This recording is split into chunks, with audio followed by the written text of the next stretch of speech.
to the show. Thank you for being here. Please share our programming with your friends, your family, your neighbors. Tell everyone about it.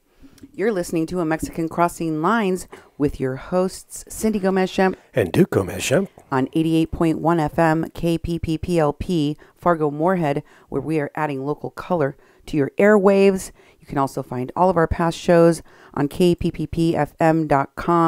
I want to start off by telling you that tonight we're going to be focusing on bridges to Birdie Gutierrez. As you know, her organization is called Bridges of Love Across Borders, and I've touched on it. I'm looking at all of the folks. I am looking at the groups connected to funding, supporting, working closely with Pueblos Sin Fronteras, the focus of an investigation by the United States in conjunction with Mexico, in conjunction with Interpol on human trafficking. That's what we know.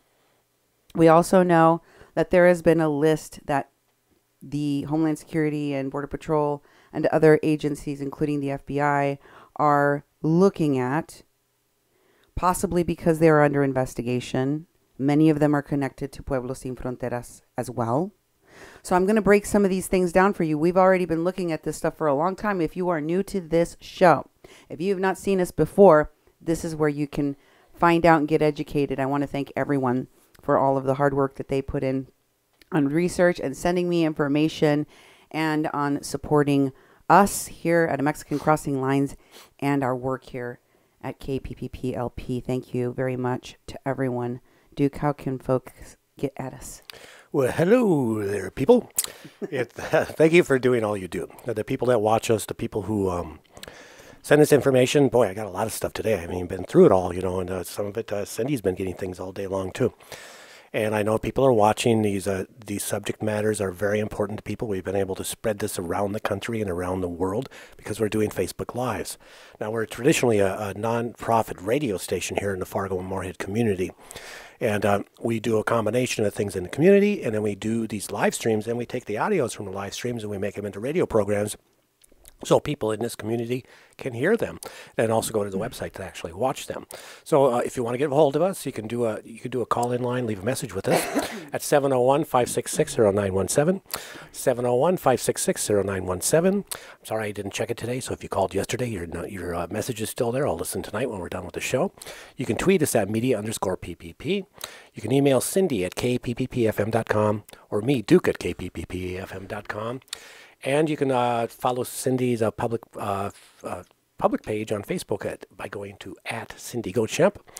And you can find us, our radio station on Facebook at 88.1 FM Fargo-Moorhead, the People's Press Project in Mexi-Can. Also, kpppfm.com is our main website. I do have all the shows up there now, so we take our live streams and we put them on YouTube. You go to Duke1517 on YouTube to subscribe, hit the little bell, so when these shows go up on YouTube, you'll know they're there. They'll be in high definition. That also allows people that don't have Facebook or don't go on Facebook to watch our shows. The comments are scrolling on the screen, so it makes it really good. At kpppfm.com. You can find the shows and the audio formats and the links from the show. So if you want to kind of check some of our work, you can go see the original stuff we took it from. And also, when you're on a page, kpppfm.com, go to kpppfm.com/donate, because we are a nonprofit, non-commercial, community-run radio station. Every dollar is donated to us. We put to good use, and we thank all of you who have been supporting us these several years we've been here. We've had a small grant contributions from some foundations, and we've had a lot of support from our listeners and watchers like you. So I'd like to thank you all for doing that, and please go there and make a donation so we can continue to do the programming that we're bringing you tonight. Yes, please do that. Duke, I wanted to ask you to put in one more image. Okay, I don't have any of the stuff open to get images, so... So if I send it to you on Messenger, could you put it in? I could. I have to open up that, yes. Is that a thing you could do for me? Yeah, I can do that. And I know you're thinking, what in the heck is it, right? But it's very important, actually, is what it is. So I think we need to have it in. And I just wanted to show because it comes from the pastor's page. Oh, really? Yes. And I am now sending it to you in Messenger. Is this a good way? Is that how you want it? That's the only way I can get it right now. That's good. Okay. I got it. I got you. I got you. So, let me tell you what it is that I am sending you. It is an image from Pastor Alberto. Here you go. Pastor Albert's Facebook page that he posted. Okay? And I'm getting that. I'm going to read it to you. I'm going to read it to the audience so that they know what it is. From Pastor Albert's Facebook page, he posted this and sent it to me as well. He sent me the link. He sent me the information. And he let the congregation and the people in the town know, in Tijuana know.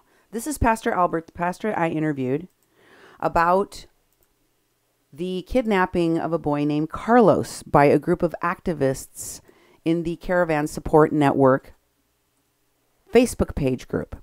Okay? Same people that are being investigated, right? And it turns out that Pastor Albert also talked to me about Al Otro Lado. One of the other, on that list, you've got people from the Caravan Support Network that were involved in this kidnapping of this kid. And also you have a lawyer from Al Otro Lado. We know of Nicole Ramos being on that list, right? A group that this pastor, same pastor, has accused of being involved in marrying people in Mexico. They're United States citizens, by the way. I just want to remind folks that the lawyers from Al Otro Lado are practicing law without a license in Mexico. And they're marrying people in Mexico. But the people that are getting married in Mexico are not from Mexico. They're from Central America. They're not there on, they're there on humanitarian visas, those that have them. But this is something being alleged that is happening right now. And what is happening is that this pastor has said that this group is giving people this advice to use these marriage certificates, which are not valid in Mexico. They're not valid anywhere because they're not really registered. They can't be because they don't fulfill the requirements to get married. They're having folks sign essentially affidavits stating that they are already married in another country, in Honduras, in their country of origin, and then telling them to use this for their asylum claim, which would be fraud. So these folks, this is what this pastor is alleging. And now he messages on his Facebook page that there is a senator and a legislator coming to the United States, coming from the United States to the Agape Shelter to speak on the topic of immigrants here in Mexico. And then he puts in the email that he received from the American consulate.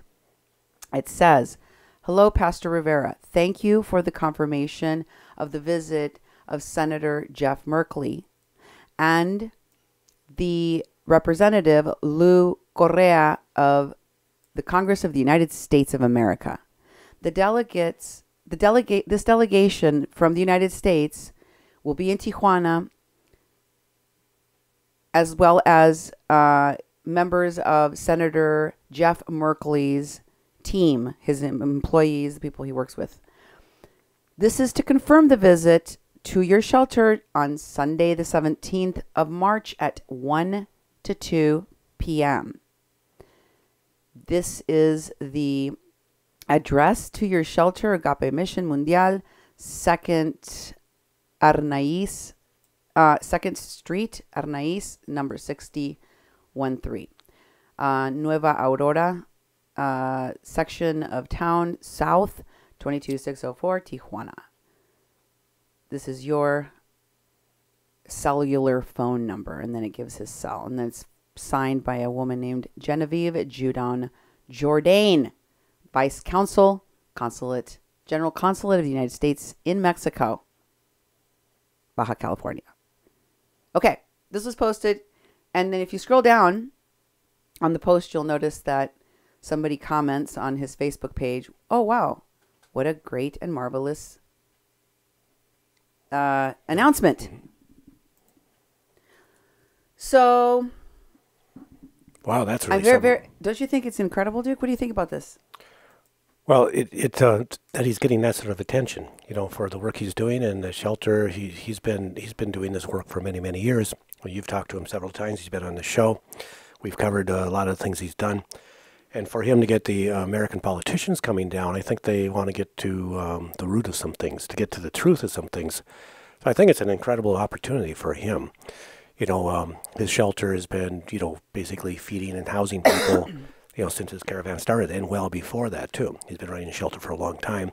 But he's also been caught in the middle of the American activists who have come down to try to trip him up and involve him in different things that are actually working against his true mission's cause. So I think it's really interesting that he's getting some politicians that are going to come down, and it's official. I mean, it's officially, he put it out. The reason we're reporting this is because he put it out publicly, so it's there for everyone to see. So he's showing that this is an important event, for them to be, hosting these politicians. So I think we'll see what happens with it, but I think that he's putting it out there, so it must be something very important for us to know about. Yes. And it will be very interesting to see what comes out of it, too. We know that he is an incredible source of information about what's going on with the caravans. And I would be curious to see how Senator Merkley receives that information, or if they discuss it even. I wonder what the focus of the discussions will be. Mm-hmm. Very, very interesting, though. Also, getting back to the topic at hand, because all of these things are connected, though. Today's show, Bridges to Birdie Gutierrez, starts us off with her organization and what it is connected to. You know that Bridges of Love Across Borders was taking donations over the border, right? Yeah. And you knew that they were taking these donations primarily to the people resisting going to the main shelter for, run by the Mexican people and the Mexican government, El Barretal, the permanent or more permanent shelter after the Benito Juarez was, basically rained out and people had to leave there. Mm-hmm. So I spoke about how this act of kindness, which many people had for those who stayed in the street even though it was disrupting the businesses, and even though it was disrupting people going to school, it was disrupting traffic in that area. It was causing a trash problem. There was people literally defecating and urinating in the streets. It was bad. It was not a good thing. It was really, really bad.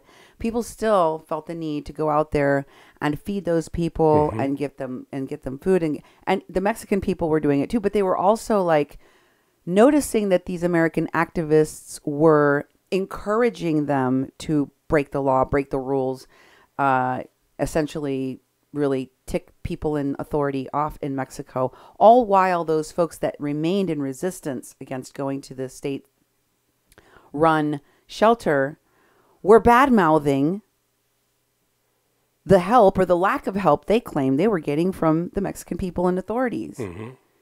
And so it became this very contentious, very disrespectful scenario where literally the Mexican people were being pitted against the caravan and vice versa.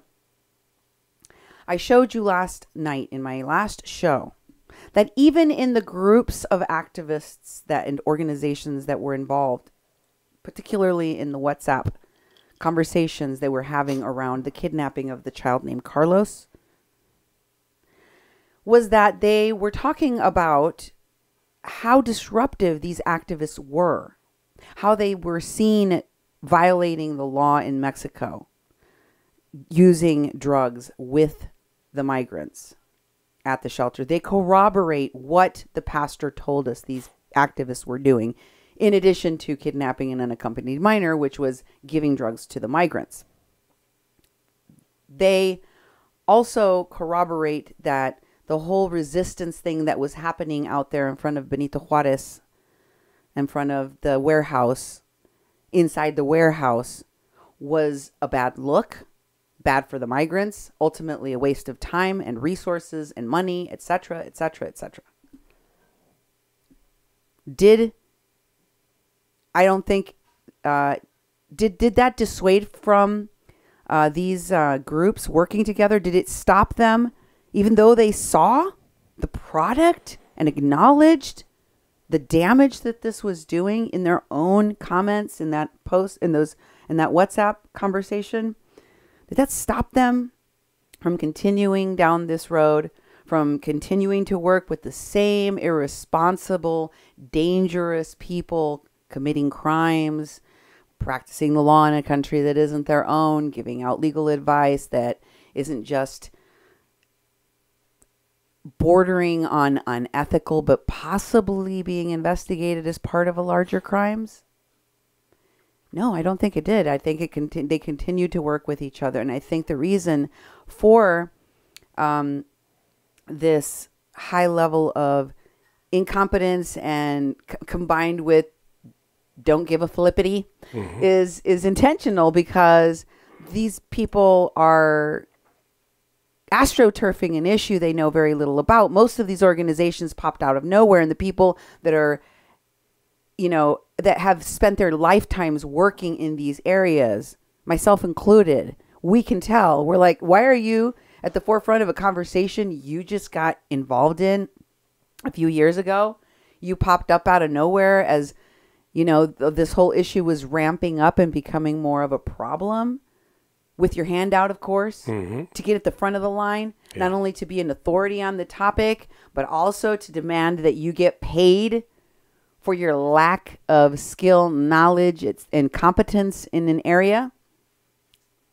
I've showed you that's true of the lawyers working with Al Otro Lado, many of whom do not have a background in immigration law whatsoever, and a lot of the volunteers and volunteer lawyers that are working on this issue that have jumped in to help these organizations, many of them legal organizations, also most of them do not have backgrounds specifically in immigration law, and it's one of the most tough types of law. So we need to examine more closely, again and again and again, who those groups that are closely aligned with Pueblos Sin Fronteras, that main group, are, and how do they connect to each other? How are they working with each other? Because they are. They definitely don't want you to think so, but they are. And it's not just a group of organizations and nonprofits.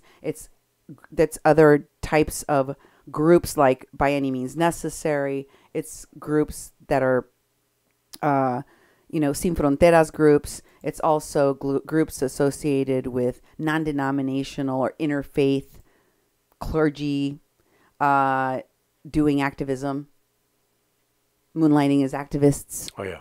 It's a whole bunch of different, groups associated with politicians, with political campaigns, with environmental campaigns, all sorts of things. All sorts of very, very interesting things. In this caravan, there is the same kind of mix that we saw of organizations, groups, and people, including media people, working in tandem together to put out this very theatrical performance that has all of these moving parts, right? And Birdie is one of those connector people Birdie is connected to all of these other people. So we have to keep looking at Birdie and Birdie's organization, Bridges of Love Across Border, but we also have to look at the other stuff that she's involved with. Like Mark Lane and her took almost all of their donations to a shelter that they're really running themselves in Mexico called the Caritas Shelter. And here is a video posted by Jeannie Wong, one of the people that also reoccurs with all of these folks, Minority Humanitarian Foundation, the people connected to Al Otro Lado, and Birdie Gutierrez, and, you know, all those people. And that is going to, this was posted on her page, going to take donations to Caritas Shelter. This is a place where we saw all of these Standing Rock phonies like Evan Duke and Wiaka Eagleman. Everybody went to Caritas because they run it. It's like it's like Enclave Caracol. It's their turf in Mexico where they can call the shots because the businesses are run or owned, or, you know, they have, it's friendly location. Because in other places, when they're pulling these stunts, it ain't cool. It ain't cool with the locals, right? So they have to have turf there to run this network on both sides of the border. Caritas Shelter is a place. Here's her video, Jeannie Wong's video. Okay, for those of you who are just listening on there, they're showing groceries, they're showing snapshots of people's faces. Jeannie with kids, Jeannie with donations. Kids with donations. Jeannie with Jeannie with kids. Jeannie with kids. Little children. Smiling faces. Children smiling. Little child at the playground. Adults, parents waiting in line. Milk, bags, groceries. Open bins. More groceries. Children. Children smiling. Another child smiling. Tomatoes. Fresh produce. Potatoes. Meat. Grocery shop. Groceries. Grocery carts full of things. Bins. Boxes. Little boy that's happy. Families that are happy. You know what they call this? It's poverty porn. Yeah, it's poverty porn. That's what they call it. And you know, I've shown you time and time again that they take pictures with these folks. They have GoFundMes. They raise and raise and raise and raise a lot of money. And there's no accountability for where it goes and what they do with it.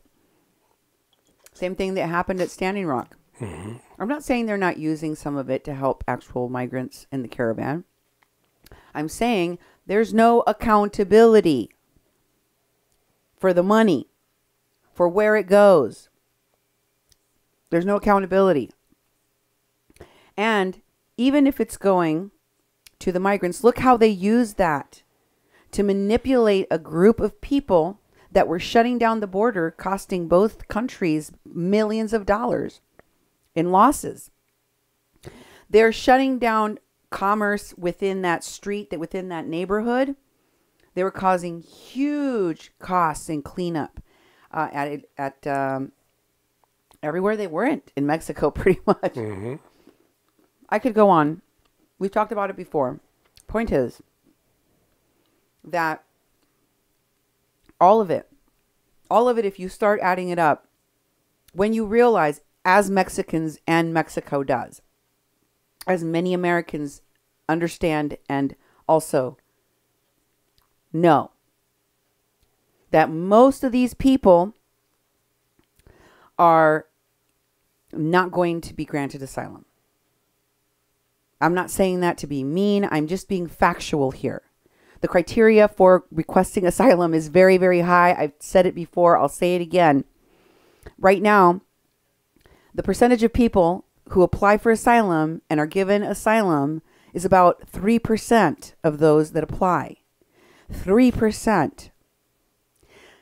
I've shown you video of Lolly B, one of the people going around giving legal advice, probably received directly from Al Otro Lado, because I told you she posts about Al Otro Lado and she says, these are the lawyers we work with. So that's who's giving them information. And they're telling them, it is your right to request asylum. It is your right to request it from the other side of the border. We're not helping you go inside of the United States illegally, but It's your right. It is your right. Yeah. Totally true. All of it.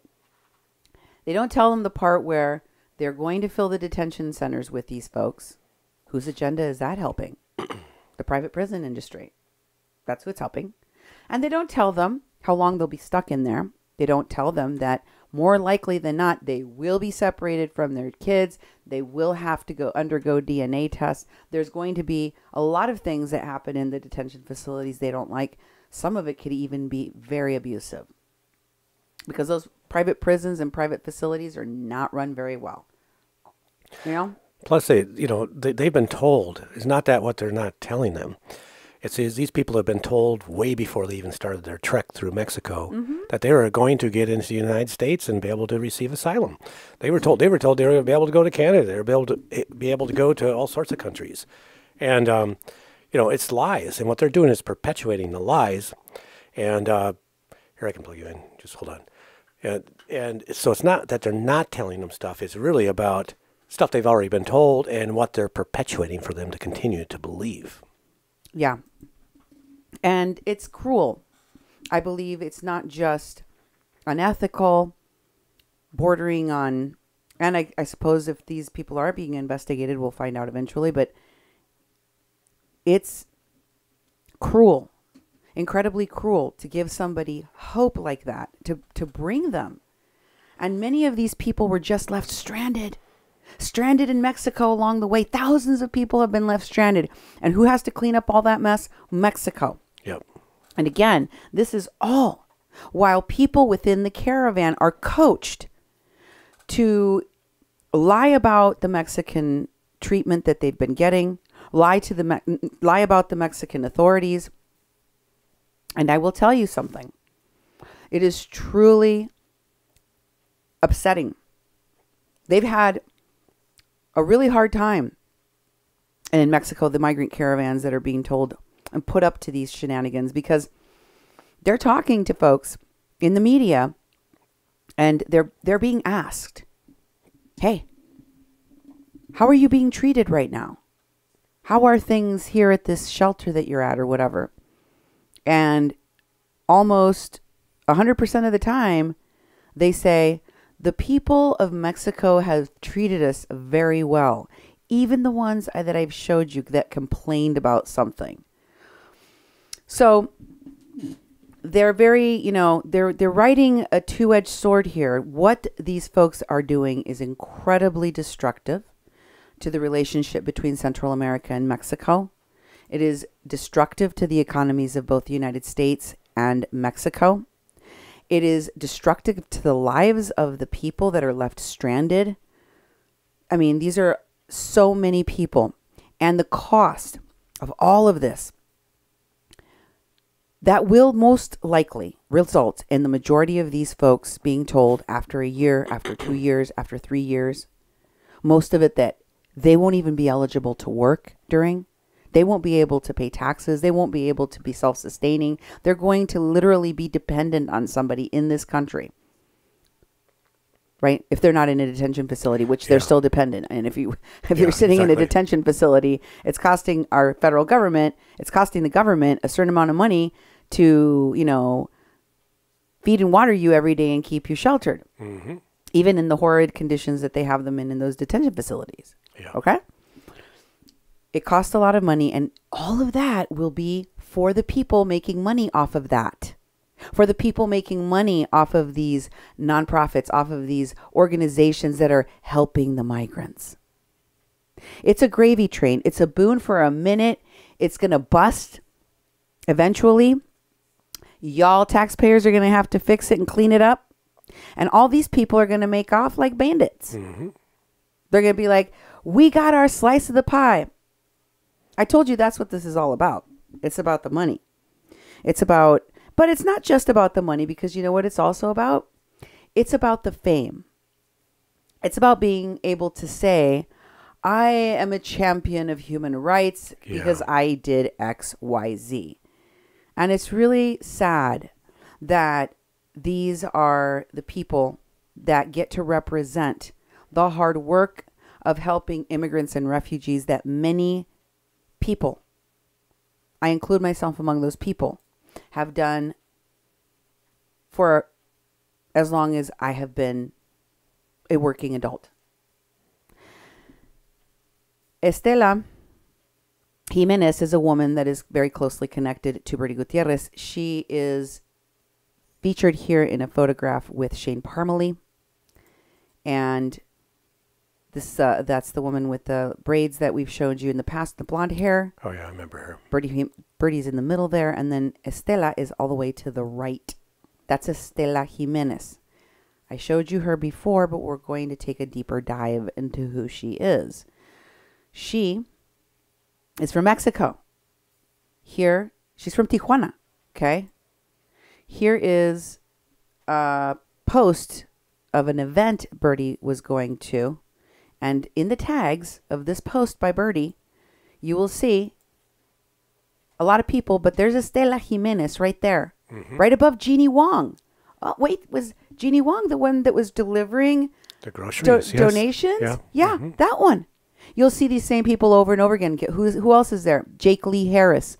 He's on the list, remember? They questioned him at least. He's one of the people that was questioned. Wiaka Eagleman, he's from the Caravan Support Network with Errol Medicine. He's one of the people working with these folks, right? Who else is on here? Monica Cortez, we see again, right? And then Marco Octavio Rafael, Amaral Valencia. If you go down further, you'll see you got Mohamed M. ElNakib. Mohamed from the San Diego Rapid Response Network, who works with Mark Lane. There's Shane Parmalee, the lady that was in the other picture with Birdie Gutierrez, the one with the braids. There's Vivian Farmery, one of the people that posts frequently. I think she's one of the admins on the Caravan Support Network. And then, of course, if you keep going down further, you'll see there's Mark Lane. There's Arihar Norvar, the writer of the article in Teen Vogue that I showed you, where a lot of these folks appear, right? The fix is in, folks. The fix is in. I guess. They have it all set up. They all work together, and they move together, okay? Here is a picture of Birdie, Estela. Well, it's not a picture of Birdie and Estela. It's from Birdie and Estela's. Estela Jimenez is tagged in this photo, taken by Birdie Gutierrez, or vice versa, on their Facebook page. It is a picture. You can see it looks dark. Yeah. It is a picture of the people that were sleeping on the street outside of Benito Juarez. I see. And they're handing out raincoats. You can see a lot of those people are wearing like rain ponchos and stuff. They're handing out tarps. They're handing out blankets because people were sleeping outside and it was raining and it was cold. That's right. Do you remember I that time? I sure do. And you can see this is at night. So this wasn't happening at El Barretal. This was happening at Benito Juarez, outside Benito Juarez. And if you scroll to the bottom, you will see Birdie is tagged with Estela Jimenez. Okay? Can you see where this was taken? Does it say? No. How about at the top or on the right? No. Nope. No, it doesn't. No. But it was taken at Benito Juarez. Outside of Benito Juarez, excuse me. And then the next picture I wanted to show you is of another woman, Lety Herrera. This woman in the front with the brown blouse sitting in the chair in front of everyone. This is from her Facebook page. And Lety is another one of the people closely associated with Birdie Gutierrez that I had shown you before. Okay? And if you go to the next...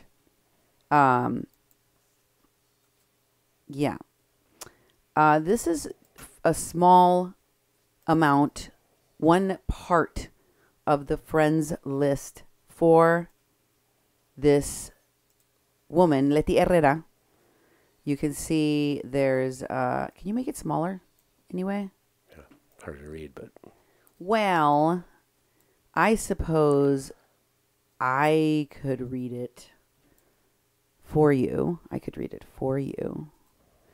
But let me find it. You can see it there. You can read off screen, can't you? Yes, I can. Well, let me see. None of those are the one I wanted to look at, so go down. There's Estela Jimenez right there. You see her? Mm-hmm. So Lety and her are friends on Facebook. You can see that. And if you go to her friends list, Lety Herrera's friends list on Facebook yourself, and I can give you the link for you to go look for yourself. There's Jeannie Wong. Mm-hmm. There's Nicole Ramos of Al Otro Lado. There's Mason Bobby Leonard, the person Orlando Cruz is flying drones with at the camp right now. Oh, yeah. There's Mark Lane of Minority Humanitarian Foundation. There's Vivian Farmery from the Caravan Support Network. Lolly B from the Caravan Support Network. Also, previously, Standing Rock Phony. There's Mohamed ElNakib from the San Diego Rapid Response Network. Mm-hmm. There's Birdie Gutierrez of Bridges of Love Across Borders. Okay, the list goes on. Monica Cortez. You keep going down her friends list, and it is a who's who of who are on these lists. Oh, I see. Who are in these groups, working in these organizations that are working closely with Pueblos Sin Fronteras. Currently under investigation. Yeah. You have...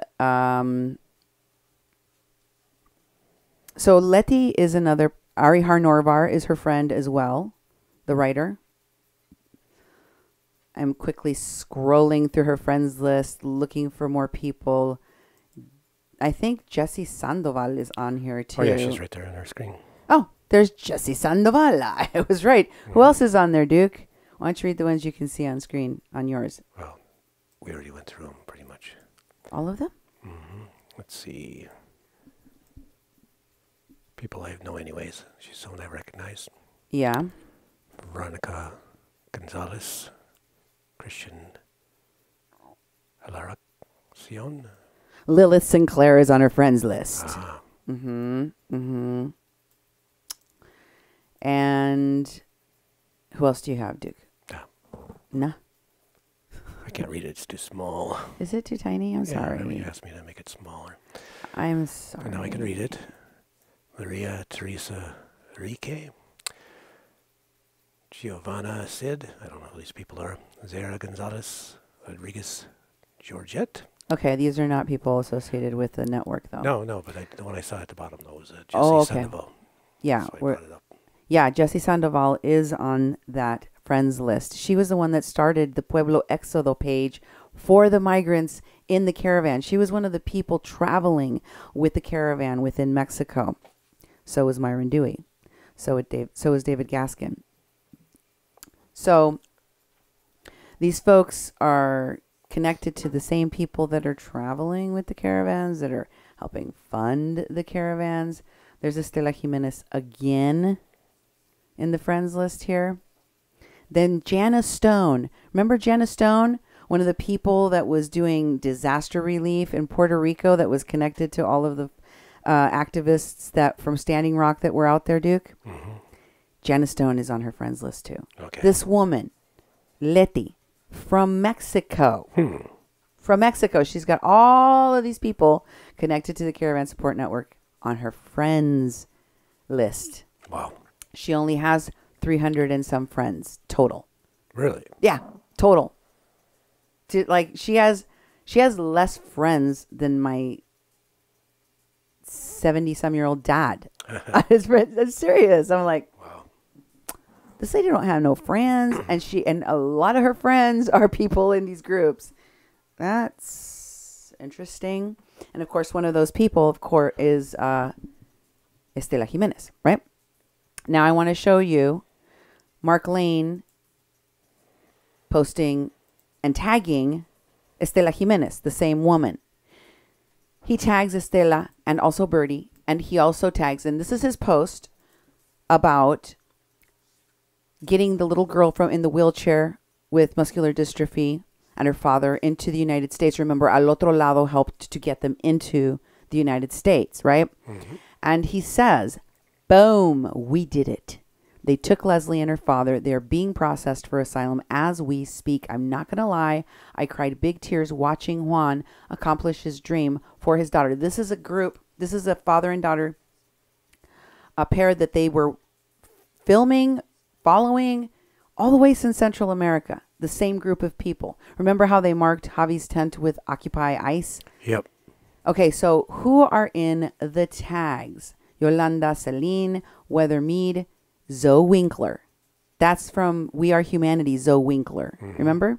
The group that was promoting Minority Humanitarian Foundation, which is Mark Lane's organization. Then you have Elsa Marie Collins, Nadia Macias, Birdie Gutierrez, Estela Jimenez, Julia Peter, Kennelly, and James Alaya. Remember? He's one of the people that works with Mark Lane and Minority Humanitarian Foundation's board. Like one of them is the president, one is vice president or whatever. Yeah. Wow. Yeah. They're all there. They're all there. They're all tagged in this post together. Then you have, and he's saying, we did it.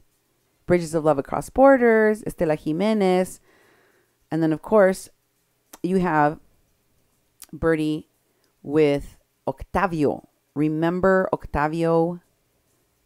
Sorry, that's not what I meant. We have Octavio Aguilar tagged, and we also have Estela Jimenez. There's Estela Jimenez. Okay. And she tags, this is from their Bridges of Love Across Borders page. And she's thanking them for taking donations to the family seeking asylum. And she said she appreciates all the volunteers, every one of the donors and supporters. And she asks for their support through PayPal and her Amazon wish list. There she is. And in the picture next to that one, you can see, keep going. There's the donations. There's Birdie. And she's tagged with Estela Jimenez. Okay? Then next, we have Estela and Birdie.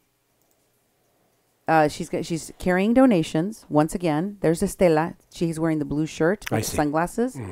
And if you see what's pages posted from, it's Birdie Gutierrez's page. And there she is tagged in the picture. Okay? So they work very closely together, right?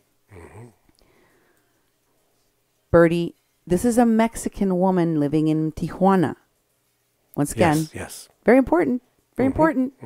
They have these networks.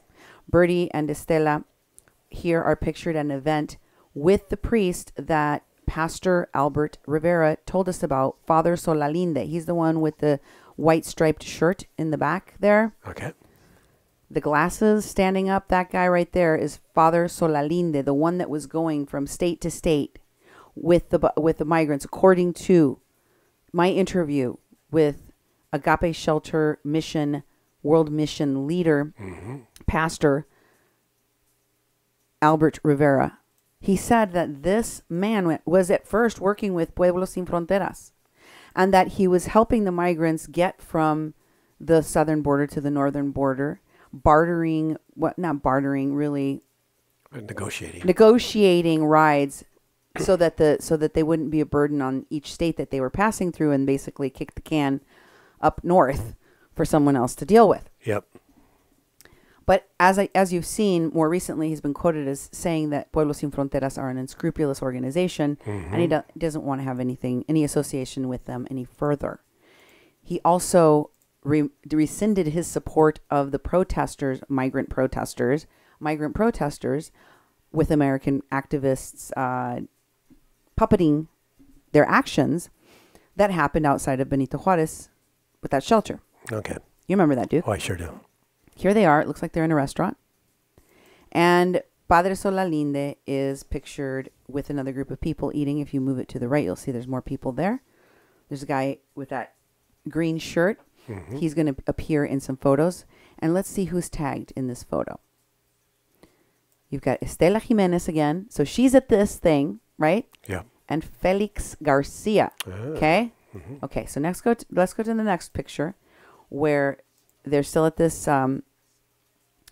This is Manuel Ocano. This is from another person's page. This man we'll look into, we'll take a deeper dive some other day on him specifically.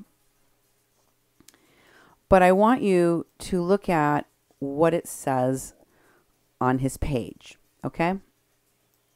This is what he posted, and there's a picture. You want to describe the picture real quick, Duke? Okay, I blew it up so it's really hard to see. There's a bunch of people behind a barrier of slats, and then there's some sort of official officer, Border Patrol, with a helmet and other stuff in his hand, walking alone on the other side. But all the people through the barrier are just looking, and it looks like a lot of brown people. Okay, it says, what do you think that this Latino patrolman is thinking about as he denies parishioners the right to come up to the wall and pray? What do you think that this Border Patrol agent has going through his mind as he is preventing parishioners from praying together at the border? And a woman in the comments below says, traitor to his country. Oh. And Manuel says, and to our culture. And another woman says, did you notice that he was walking like he had a limp? And Manuel says, as if his heart was hurting. And there's Estela Jimenez. Oh. And she says, no, Manuel. His heart isn't hurting. As if to say, he doesn't have a heart. Yeah. She says, what makes you think he would have pain in his heart? The check at the end of the quarter is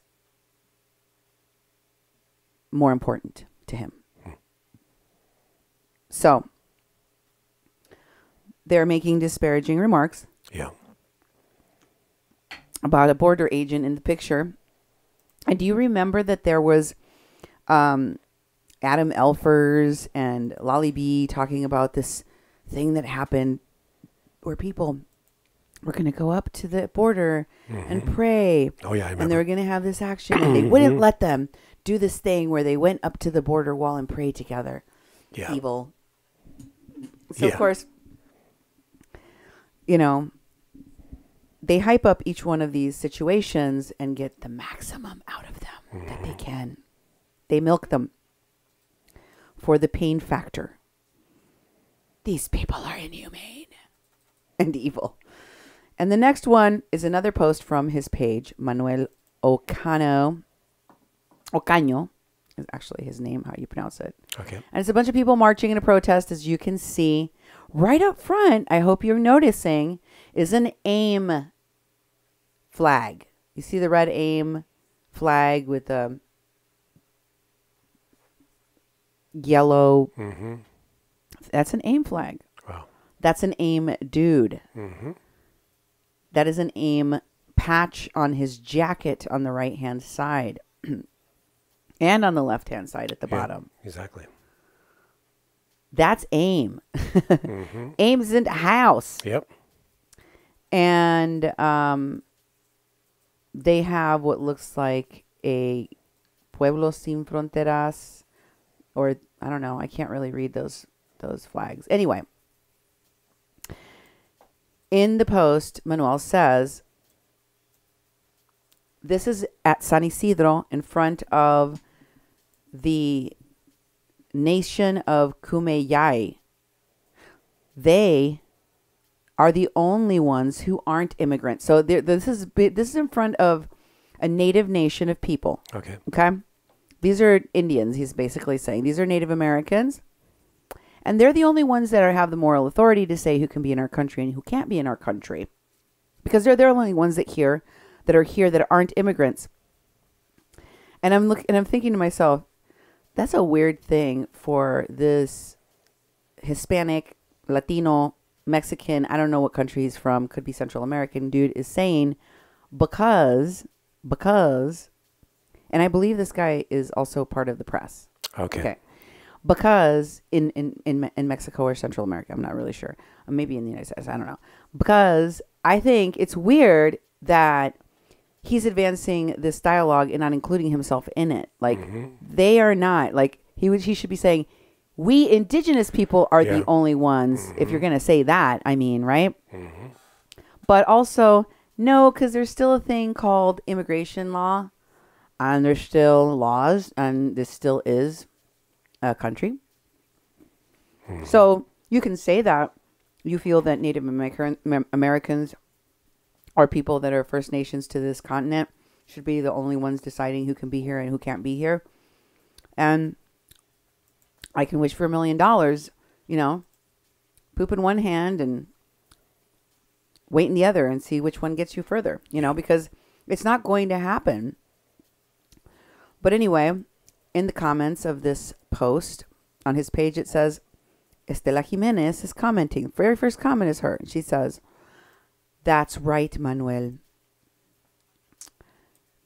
The true owners, they are the true owners of these lands.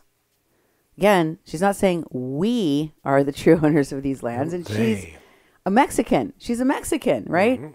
She says they. And then Delia says, long live the Kumai.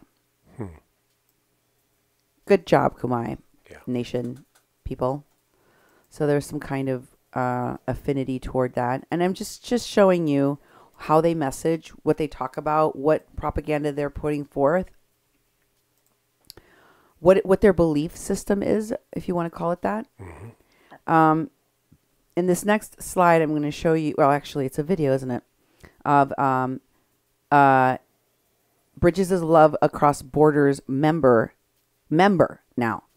I did not realize Mohamed ElNakib was not just part of the San Diego Rapid Response Network, and that he was working with the Minority Humanitarian Foundation. They bleed into each other. Remember at Standing Rock when you had people that were reporting for the real progressives like Chelsea Lyons Kent and Ed Higgins were then later on Activate Now, and also mixing in with Truth Against the Machine. And they're like snake oil salesmen traveling together. And then you had them, you know, relatives on prayers or on meth. I'm sorry. I can't remember all of them. There was a lot. But anyway, remember how there was all this overlap? And they were like, we are not part of each other. I'm with this group, or I'm like, nah, y'all are with each other. You all, you know, end up on each other's live streams, run each other's shows, you know. So, yeah, it was just like this, like all of these people working together. And then you see them calling themselves part of each other's organizations at different times. And then later on being like, no, we're totally separate. So here is Mohamed. Look for Mohamed ElNakib and Birdie Gutierrez in this video from NBC News about the caravan and who comes to their rescue. The Trump administration has said it will end the catch and release practice. Under the program, migrants are released into the community while they await a hearing from an immigration court. But ICE agents continue to do so, citing a lack of room in their detention centers. Our Claudia Buccio joins us with more on the crisis affecting border cities across the country. Claudia. It's been up to community leaders and nonprofit organizations to help these immigrants stranded in a country they don't know. Hundreds of asylum seekers released near a Greyhound station in El Paso, Texas, between December 23rd and 26th were not given shelter, food, nor money. They were only given a mandatory court date. You do not release people to the street. You do not release families to the street with small children. You just simply do not do that. Usually organizations like Annunciation House are in touch with ICE. These groups help them find a place to stay. But recent changes have affected that system. NGOs that are able and willing to receive refugees cannot receive the numbers that ICE needs to release, that they would release them to the street. Since Wednesday, ICE has been releasing hundreds of immigrants while informing nonprofits. Closer to home, at the San Isidro border crossing, some of the shelters in San Diego are basically at capacity, and so they're unable to really take in more people, and Border Patrol really has nowhere to put them. So instead of having a backup plan or somewhere where they can take them that's an emergency shelter, they basically just release them in the street. Bridge of Love across the border has stepped up to help. People have been putting them up in their homes. We've been basically helping the families figure out their method of transportation, helping them pay for their plane tickets, for their bus fares, and putting them on, helping them through TSA security. Yesenia Morales is headed to Atlanta to meet her host family. I feel very grateful for running into these kind people. Activists call on leaders to fix this border crisis. You need to have politicians be vocal, be in office, educating others, and instituting policies that will affect change. And that is what's really important. Okay. Did you see Mark Lane in there? I missed him. Did I see Mark Lane in there? At the end? Oh my God, I thought I saw Mark Lane walking with the woman. Mm-hmm. When they're walking. Yeah, I was looking at her. I didn't look at the guy.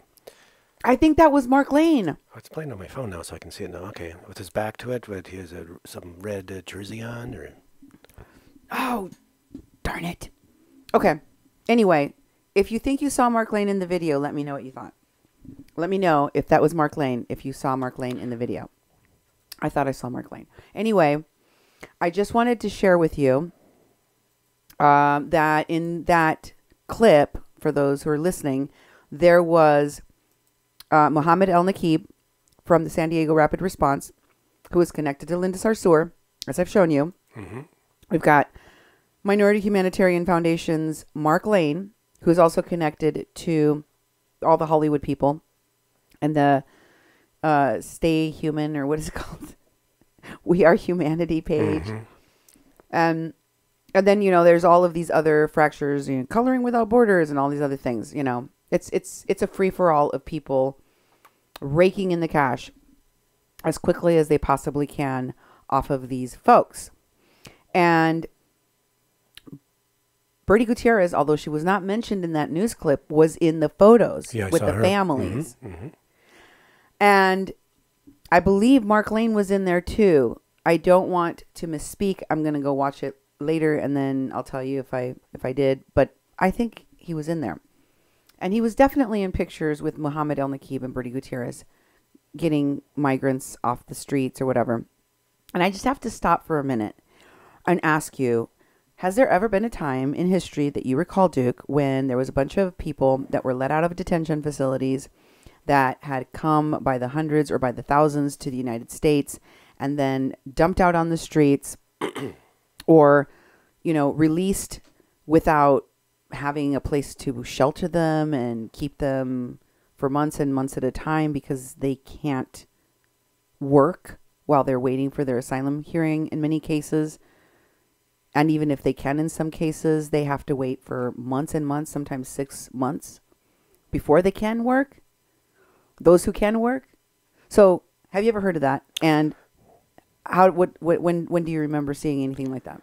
Well, I don't remember seeing anything like that. I know of the people being released. But also you have to consider the circumstances of what's going on in this situation. This is right around December 23rd to December 26th, right at Christmas time. And they had actually so many people had come across the border, they couldn't house them. And what do you expect? These people were being told that they'd be able to cross right into the United States. What did they expect? That there would be apartments for them, houses for them?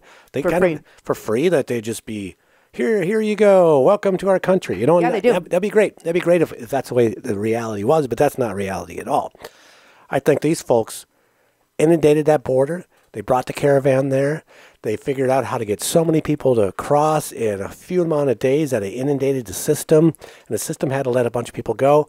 And then they got their gravy train of showing up to be the heroes, to help people, and to set up that they need continued funding, more funding, and all sorts of stuff, because look how terrible ICE is for just releasing people onto the street.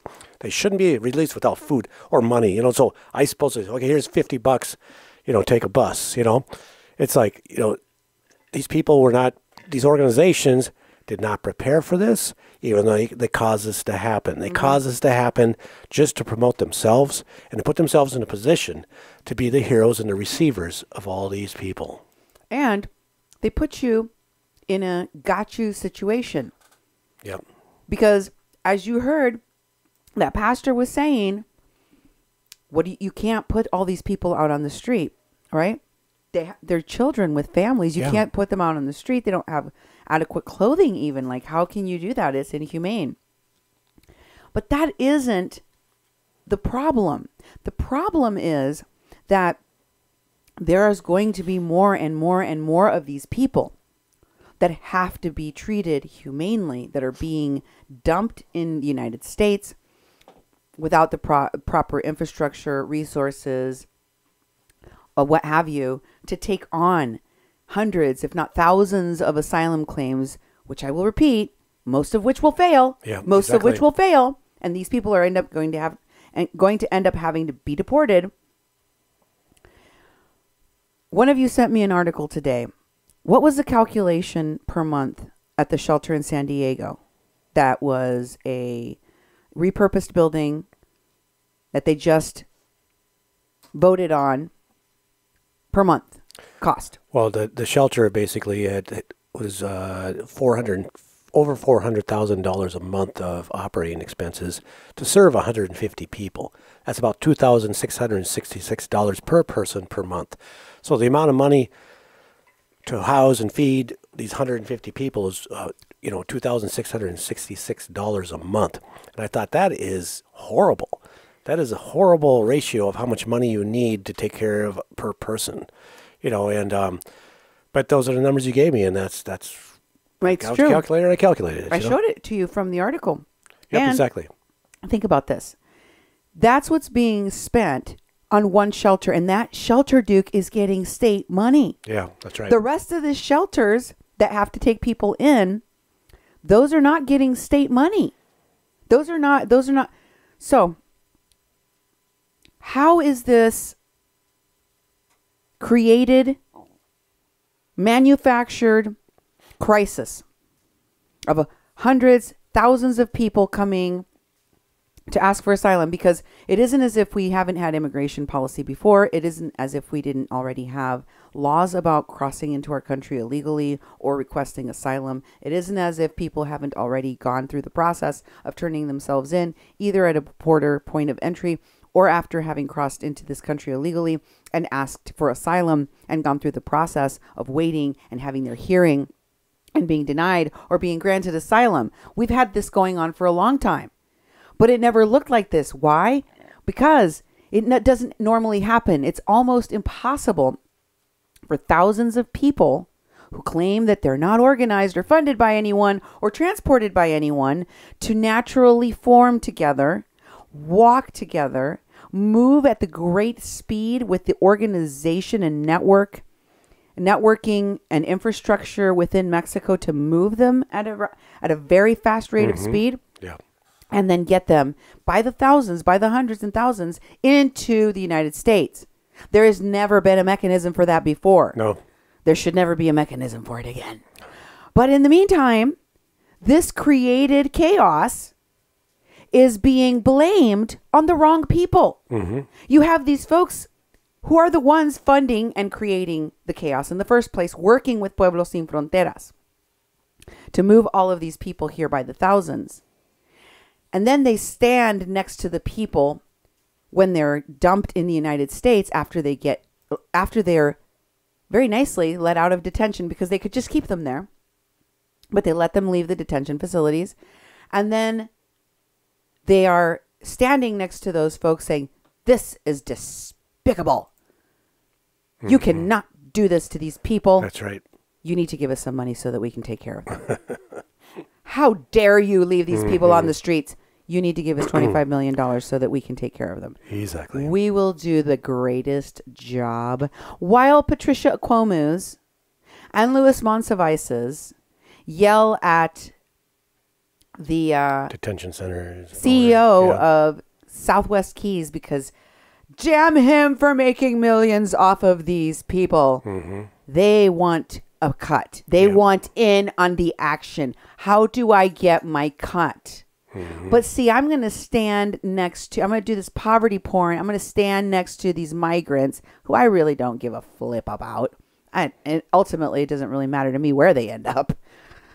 Because, I mean, all of the people that they abandoned in Mexico, all the people that they've been abandoning all over the place throughout Mexico and in the United States, they don't have a platform on which to expose what's being done to them by these folks. So they know that they can get away with the crimes that they're doing. They know that they can get away with being unethical and doing all these things because these people are poor and in many cases extremely poorly educated and naive. Very, very naive. They lack even the communication skills with which to express what is being done to them. The unfairness of it all. The outcome, the horrible, horrible outcomes for them and their families. And the worst part of it is, Duke, that all that this is going to do is feed the hatred that people already have, the animus that people already have, fuel the flame of racism that is already bitterly dividing this country. Because how are people in the United States not supposed to look upon the thousands of, I know we have people here in North Dakota and Minnesota that die every single year, that freeze to death. Homeless people that have nowhere to go, sometimes in the most horrible, sad ways, like the guy that froze in front of a church. You know? Yeah. And they have no place to go. How are people in every community where these folks end up, by the dozens, by the hundreds, by the thousands, and drain the resources of those communities, how are the people that are United States citizens, that are permanent residents living in this country, that are suffering, that don't have housing, that don't have food, how are they going to feel when they see themselves put at the back of the line while these people get to jump in the front of the line? Not very good. No, not at all. I'll tell you, I can just tell you, I'm a Mexican crossing lines. I've been watching what's happening in Mexico. People there are pissed. They do not like this. And here's the kicker. The folks that are with this caravan support network, the folks that are working with Birdie Gutierrez, Mark Lane, Mohamed ElNakib, Linda Sarsour, these folks are going to talk about how great, how brave, how wonderful, how kind the activists they work with are, the organizations they work with are, the actors from Hollywood they work with are. Well, all the rest of you racist, xenophobic, nationalistic, hateful people in this country stood on the wrong side of history. That is how they're going to portray their heroic work to exploit the caravan.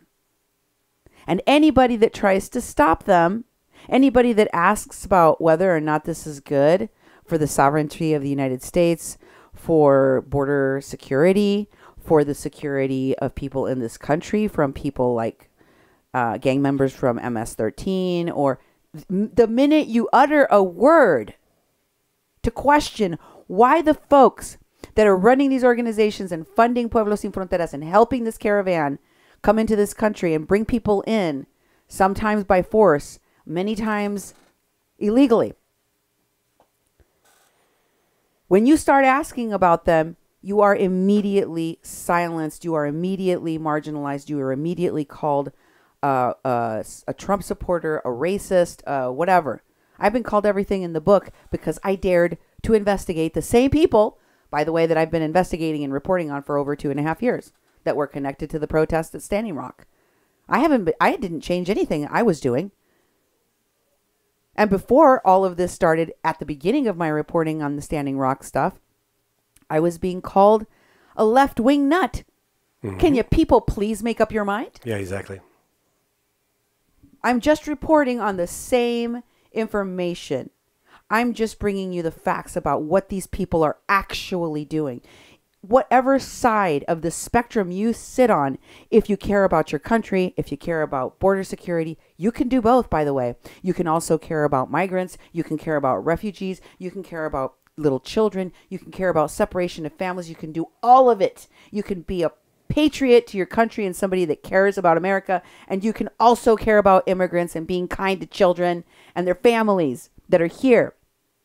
You can do all of those things together and not celebrate people who are doing it wrong, people who are doing it in a way that is unethical, that is dangerous, people who are doing it in a way that simply throws away money for optics, for them, for their agenda, for their political agenda, for their financial agenda, for their personal agenda, that in the end doesn't really do the thing they said it was gonna do. Because that to me is insulting. That to me is a waste of time and resource and money. And the people that really need it, if you want to help migrants and refugees, they're not getting it. They're not getting the help they need. There's plenty of people, millions of people already here. And it's just very frustrating to see that these people can hook, line, and sinker pull all of these people in, millions of people in America, trick them, and get millions of dollars in the process. Here is the other pages Birdie is associated with. This is from her page called Medicina de Mujer, Medicine of a Woman, the women's medicine.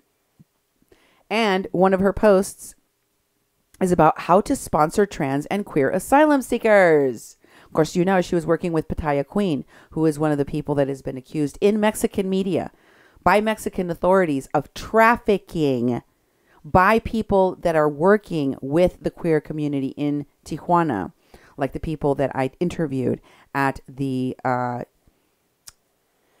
rehab facility for queer transgendered people called Jardín de las Mariposas, the butterfly garden, where they accused Pitaya Queen of trafficking children for sex in Mexico. People that they viewed getting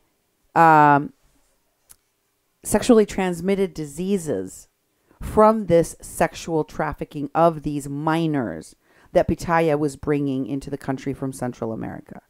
This is what people in Mexico have been saying and denouncing to the media and to the authorities in Mexico. Why do you think you haven't seen Pitaya for a while? Oh, it's true. Why do you think? Because they know what she's doing. And Mexico is not going to be tolerated. She can tell you she's a freedom fighter all she wants here in the United States while she remains not locked behind bars for what she is accused of doing in Mexico. But I can tell you, people have provided me with evidence that she was using drugs with Caravan. We keep seeing that over and over again. Over and over and over and over. Inside shelters, etc., etc. So here's another page that she is associated with. Article San Diego. Oh, this is an article from the San Diego Reader in which Birdie Gutierrez is quoted. The title of it is 50 Murders by the Border Patrol. I'll share the link in the comments to the show. They say, "We will not live in fear. We will get used to this." And it quotes Birdie right off the bat. "Even if you do something wrong, you should make it to jail alive," said Birdie, an organizer whose group, La Flor de la Resistencia, the Flower of Resistance, this is another group that she's part of, was represented among about 30 protesters who gathered in San Isidro on Saturday afternoon, November 12th, to march upon the border in a call for justice in what they say is a rash of unjustified killings. Just counting back from 2010 to here, there have been 50 murders by the Border Patrol, said Gutierrez. To date, no one has been held accountable for any of them, despite videos and witnesses in many cases. They need to change their policies on use of force. Shooting a child for throwing a rock is unjustifiable. They shot Jose Antonio Elena 10 times. He was only 15 years old.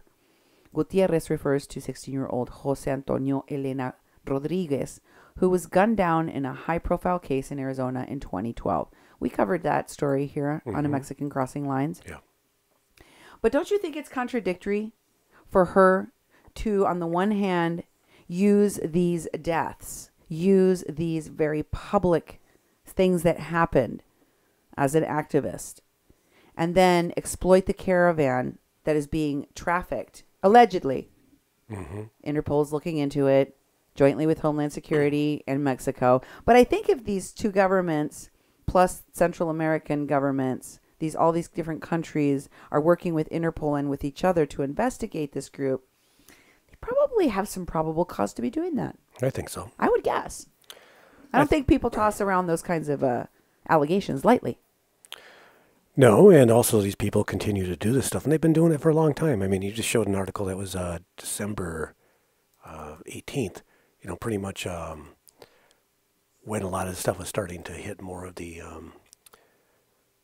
airwaves, that things were going on. So it's like these people exploit things. I mean, it's like the true organizer is not going to be out there in the middle of the march. I mean, the organizer is going to be hidden in the back. You're not going to see the organizers. But these people have taken activists and organizers and meshed them together. And then there's front people that is everything's about them. Those are all the rules of organizing. Those are actually make it not organizing. So they're using the wrong words. They're using the wrong fields. They're using the wrong titles. But, they're the one I like that came out of these reports is instigators. They're instigators is what they are. So I totally believe that that's the direction this is going. That's what they're putting their feet into fully. That's what they're putting their resources into it because it's making bank. And they're getting the notoriety for it, too. It reminds me of the people that went to Standing Rock and got in the photo op. And then they got arrested. Fake arrested, many of them. Yeah. And there was already a horde of lawyers waiting to defend them. Mm-hmm. But people like Kathleen Bennett, who were framed by the very people that were defended by the Water Protector Legal Collective, she got no help. That's right. They didn't want to help her. So, you see them literally exploiting the deaths of migrants in their paintings, in their art pieces, in their protests, on their Christmas trees. In their posters, in their artwork. That is what it is. It is an exploitation. Because if you are not really, at the end of the day, you're not really helping these folks, but instead filling detention centers with their warm bodies while you tell them that you are their friend, while you tell them that this is their right.